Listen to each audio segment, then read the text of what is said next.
All right. Hello. Welcome back. Hello, everyone.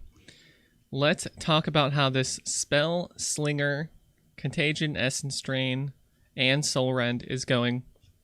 First of all, leveling from Act 3, maybe even, Blood Aqueducts onward was an absolute breeze right through the acts. It was kind of slow compared to my practice runs, but that's all right. We were having some fun. I was interacting with the harvest mechanic, and it was an absolute breeze. Getting through white maps, just as easy as the axe, and yellow maps, even easier as I got more and more gear. Now, I have been starting to push through red maps. You notice that I am low life now. I have a lot of mana reserved. I have a lot of my life on reserve. I did previously mention that you probably might not be able to do low life with Spellslinger, but I was wrong. So you see I have a Shavs. Obviously that is like a prerequisite to going low life. Now, the only thing that you really want or need to get to red maps, now you don't even really need it, but getting a +1 Chaos Wand. I have +1 all spell skills as well, just because I have money, I might as well upgrade. But even just a +1 Chaos Wand with like Chaos Multi on it as well, or even just a +1 on its own is very good. If you can get it on your shield as well, that is a lot of damage, right? +2 to all your Chaos spells is huge. It's very, very good. Make sure you're leveling Essence Drains and whatnot in your offhand. I have to get another one here, but you got to get that 21. Level 21 Essence Drain is a lot of damage. And that's why getting these +1s is so good. Because gem levels for Chaos skills give way, way, way too much damage. Alright, so let's talk about, you hit red maps, maybe you have some extra money. To go low life, this is what you're going to need. For me, I like to put my Soulrend on a Spellslinger support with Blood Magic. Now, for clear, up until red maps, I would have taken off, efficacy, or when I was running it on just mana, not having to do any of this low life shenanigans. I was able to have Soulrend, efficacy, GMP. So for me, I wanted more single target damage. As I talked about before, that's where the kind of struggle of this build is. So we're going to take out GMP, and we're going to put in Blood Magic. So now our Spellslinger for Soulrend is run on our life. Also, I have another aura that I run on Blood Magic as well. And for me, I don't need this Enlighten anymore, by the way. If you wanted to do this, you would need a level 2 Enlighten. Here, I'll talk about that in a second. I don't want to get sidetracked. So on Blood Magic, I have Soulrend, Spellslinger, and Efficacy, with, of course, Blood Magic. My other Blood Magic is a Despair Blasphemy Blood Magic support. So this is reserving all of my life and putting me into the low life state. The thing is, you can get a Witchfire's Brew Flask. It gives a lot of damage, and it gives you a Despair Aura. This is something I might consider later on if I want to double curse, so I could have like a Blasphemy for Temp Chains or something like that. But for now, I really enjoy having 100% uptime on my Blasphemy Aura as I just go through the maps. As I said before, I am a cultist, so I have Profane Bloom. Everything's kind of exploding. Really helps clear up the rares left in the pack. Now, this is what I would recommend if you are a cultist. Going low life gives you a lot of damage. You're already on the witch side of the tree, so it's fairly simple. Although you could go low life on Trickster as well. Notice here, 30% more spell damage when on low life. So we get a lot of spell damage, which of course scales Essence Drain and Soulrend. Low life counts as 30% or less, or maybe it's 29% or less. You have to be below 30%. I am well below that. I have something like 90-something% of my life reserved, so I am getting 30% more spell damage here. And this is the big pull to going low life, as well as being able to reserve a whole nother pool of resources for some auras. So that's why I went low life, to get a bunch more damage. Now, if you want to have GMP on your Soulrend reserved on life, you are going to need level 18 blood magics, and you're going to need at least a level 2 enlighten here in your blasphemy setup, if you want to do the blasphemy. I really like it, and then I have the aura up on bosses even if my flasks are down. I like to just spam my flasks all the time while I'm clearing maps, so sometimes I wouldn't have my Witchfire brew up, which would be pretty unfortunate if I wanted to blast all the packs with my Profane Bloom. But let's talk about what else you would want when you go low life. So you see I have a shield here instead of dual wielding wands. I have decided to get glancing blows. You should be sort of on this side of the tree already, getting Zealot's Oath for your Essence Drain here. Regenerate 0.5% of debuff damage as life. So we're going to instead regenerate 0.5% of the debuff damage as Energy Shield with Zealot's Oath. Then we come down here and get some Energy Shield, some All Res, these are nice. And then you kind of just travel down here. You can get the Jewel Socket if you would like. But this Glancing Blows is very, very good. Getting this wheel here is also very nice. You get a lot of spell and attack block. And this wheel gives you 24 all resistance, which is very nice. So you don't have to worry about that and can instead focus on getting tons of damage. Over here, I've kept the Corruption and Atrophy damage wheels, but I have unspec'd out of these two wheels so that I could have enough points to get a lot of this spell block. I've also got some spell block over here and the little spell block nodes right here. So now for my attack block, I'm at 70%. It's not capped. Maybe I'll get a Tempest Shield or something in there so that I'm absolutely capped here.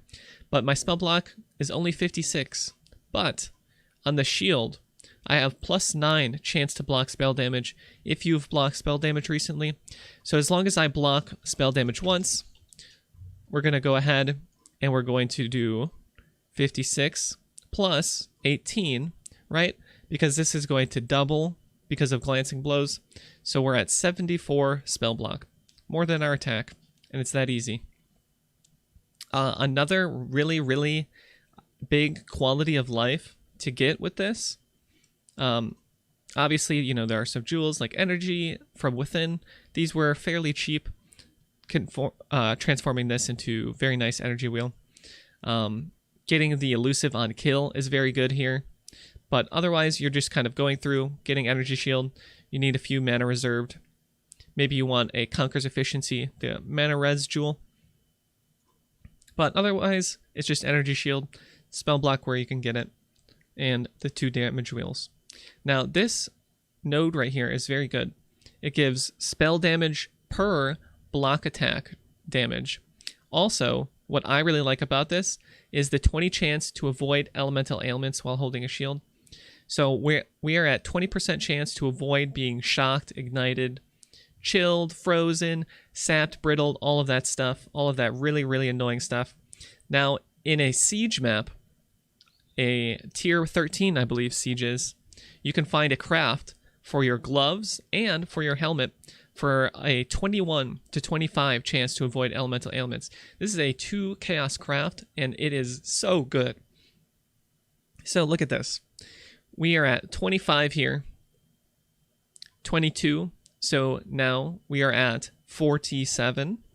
Now we're at 67 chance to avoid elemental ailments. And the last piece is going to be a pair of Shaper boots. This can roll, I think the high end is 30 to 35. So with these, you might have to craft it a few times, or you might have to get a very nice roll on this. But it is certainly doable, because now I have 67 chance to avoid, plus 33. I am at 100% chance to avoid elemental ailments. No more getting frozen. You don't have to have freeze on your flask. No more getting chilled. No more ignited. It is wonderful. You can't be shocked either, so there's no huge damage increases. It is quite amazing, and you save so much on your flasks. So the key things here, the big giveaway, is to get +1 on your wand and your shield up until you hit red maps. Then I would start looking at buying a Chevrons and going Glancing Blows. You can probably maybe even go Glancing Blows before you go low life. You do have to travel kind of down here, but you can get this life here while you're on your way over. Another big thing, once you do go low life, is getting a shield with recovering 4% ES when you block. Every time I block attack damage, which is 70% of the time, and spell, which is 75% of the time, I get 4% of my energy shield. Now, I don't have too much ES because I'm a softcore player, just trying to have big DPS, but I can run a discipline instead of my malevolence. This is where it gets a little tricky, deciding whether you want to run, some aura or another, depending on how much mana reservation you have on the tree. I've picked up these nodes here. I could also come down here and anoint Champion of the Cause, but that's a golden oil. That's kind of expensive. Maybe not yet. Otherwise, all the other pieces of gear are pretty much fluff right now. I really just wanted to be elemental ailment capped, or elemental ailment avoidance capped. So I've kind of like crafted these on my gear. This +1 to spells is very nice to have, but it is not needed. I just have extra currency, and I might as well keep putting it into this build, seeing how far we can go. Getting some unset rings really helps with your kind of like need for lots of sockets. I have just a frenzy here now. I have my malevolence here. When I eventually 6-link my Chevrons, I will have enough mana reserve or mana left for the 6-link Soulrend setup on Essence Drain, and I'll just move one of these auras into my ring. And you see here, Arcane Surge and Flame Dash. Getting that Arcane Surge proc for 10% more spell damage is very, very nice. It is the biggest damage increase you could have just for a random 2-link, right? We just have Flame Dash and Arcane Surge. That's a lot of damage every time we Flame Dash. You can get +1 Chaos skills on your amulets as well. I kind of just threw some Delirium Essences at these gloves just to have my Soulrend in a Socketed Gems deal 30% more damage over time. And then the belt can get some neat stuff, but for now, I just need resistances. So this is what it's looking like for the belt.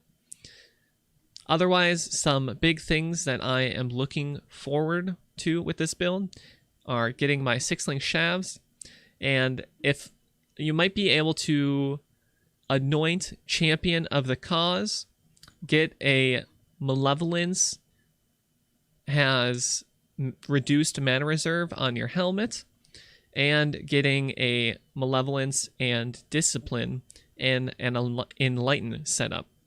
That might allow you to run both Malevolence and Discipline. Unfortunately, for now, I am just going to run one or the other. Let's talk about some of the skill setups that I have here. Obviously, you want Arcane Surge with Flame Dash. I've just recently got unset rings, so I now can use Smoke Mine again, which does give 28% increased move speed, which is very nice for your clear. I have a Blight multiple totems setup. I was sort of self-casting it before, but I really want this to be as easy as possible. You can notice these are very low level. You want these to be at least 18 to 20 so that your totems are not dying so much. But with this, you get 3 totems out. These totems are going to have a 50% chance, 50% increased hinder duration, and they're going to inflict withered for 2 seconds. So they're going to be much slower, and they're going to be withered for 2 seconds for each cast. The cast rate is 1.38 per second, so we're getting 1.4 per totem. With all 3 totems out, we're getting 4 wither stacks per second. They're going to last 2 seconds. So at max, we can get 8.4 wither stacks.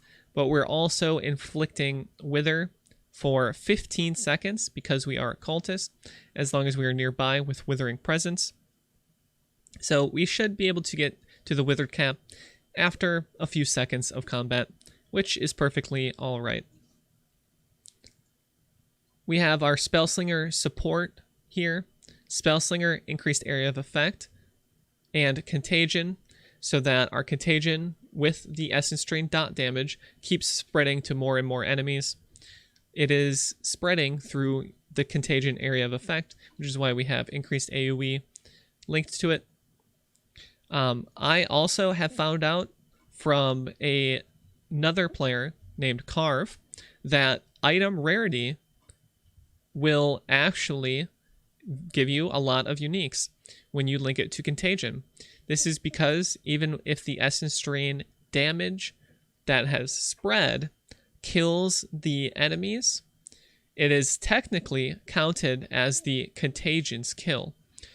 This does not reserve any extra mana, which is very nice because of the Spellslinger support, right? It had, with our increased area of effect, you can see the mana multiplier over here under level 19. Mana multiplier is 140%. Linking item rarity does not increase the mana multiplier. It does not increase our mana reserved from Spellslinger. And we get 58 rarity for free nearly all of the time, unless our Soulrend is killing, which is another reason why I've taken off GMP from Soulrend. It is quite unnecessary with our Essence Drain damage at this point. It's just a nice little boost. Our ED, my 6th link is going to be Swift Affliction, but right now it's Void Manipulation, Controlled Destruction, Spellslinger, and Efficacy, so that my ED damage lasts longer. The 6th link would be Swift Affliction, and we do have enough unreserved mana to be able to do that. In my ring, I have Frenzy. My gloves are the Soulrend Spellslinger setup. We don't have GMP, we just have Blood Magic, Efficacy, Spellslinger, and Soulrend. My Despair is a Blasphemy, Blood Magic, and I don't need the Enlighten. You see I have some unreserved life over here. The Enlighten frees it up a little bit more, but now that I don't run Soulrend and GMP, I have saved a lot of mana reserve because GMP does have a very high mana multiplier. And of course I have Enlighten, or I have my Malevolence in my other ring. So these are all of the supports you should try to work your way towards. Without the ring, without the unset rings, I would put Frenzy in with the Flame Dash or wherever you could fit it. I would, if only, have Blight just in a 1 socket. If you want, you can do that and have a cast and damage taken set up here. That's pretty nice, but I like having the Blight totems. I kind of just want a super free mapping experience. And you can fit your Despair or your Discipline, or your Malevolence or your Discipline, wherever you'd like as well. You really want to work towards some unset rings though. They're very nice because this is such a socket crunched setup. But that's okay. My damage is more than enough, and I'll showcase kind of what this build is looking like in a super juiced T12.